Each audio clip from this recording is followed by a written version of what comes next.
तनाव। पुराने समय की बात है। एक राजा अपने राज्य में राज करता था। उसका राज बहुत खुशहाल था और राज्य में धन धान्य की कोई कमी नहीं थी।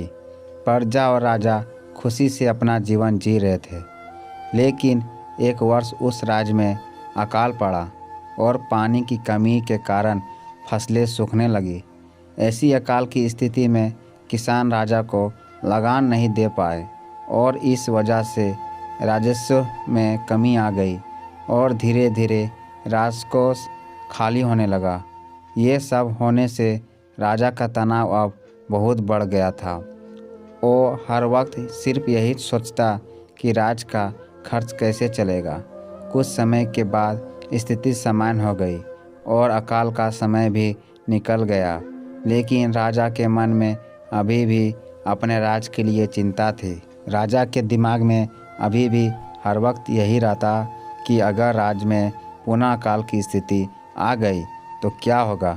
उसके अलावा भी वो दूसरी चिंता करता रहता, जैसे कि पड़ोसी राज्य का भय और मंत्रियों का षड्यंत्र आदि। और इन सब चिंता के कारण रात को अच्छे से सो भी नहीं पाता था और उसकी भूख प्यास भी इस तनाव ने छीन ली थी।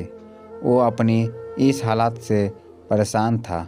राजा जब भी अपने राजमहल के मालिक को देखता तो आश्चर्य में पड़ जाता, क्योंकि दिन भर मेहनत करने के बाद वह रूखी सूखी रोटी भी मज़े से खाता और पेड़ के नीचे आराम से सोता था।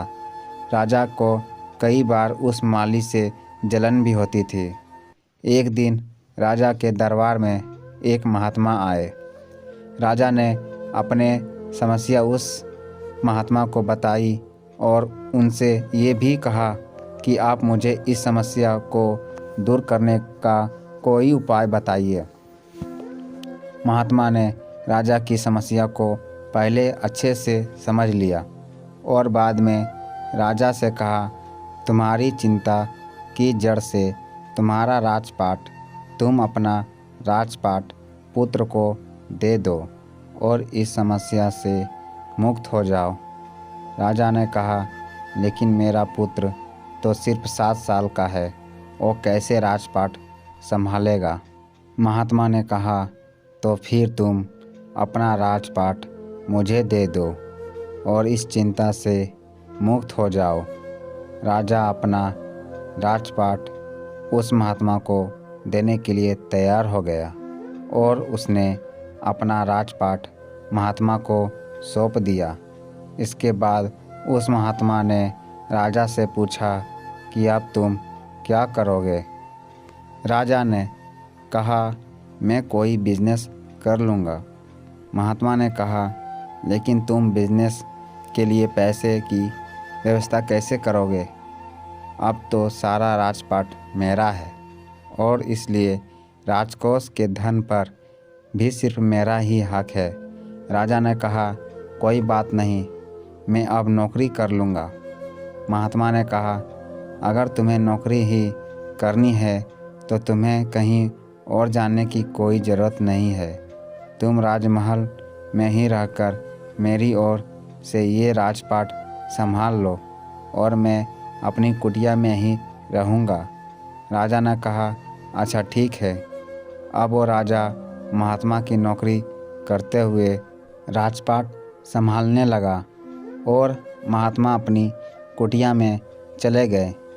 कुछ दिन बाद वो महात्मा फिर से राजमहल में आए और उन्होंने राजा से पूछा कि बताओ, अब तुम्हें भूख लगती है या नहीं, तुम्हारी नींद का क्या हाल है। राजा ने कहा, अब तो मैं हर रोज़ अच्छे से खाता हूँ और मुझे हर रोज़ अच्छी नींद भी आ जाती है। राजा ने महात्मा से पूछा कि मैं पहले भी राजपाट का कार्य करता था और अभी भी मैं वही कार्य करता हूँ, तो फिर ये परिवर्तन कैसे।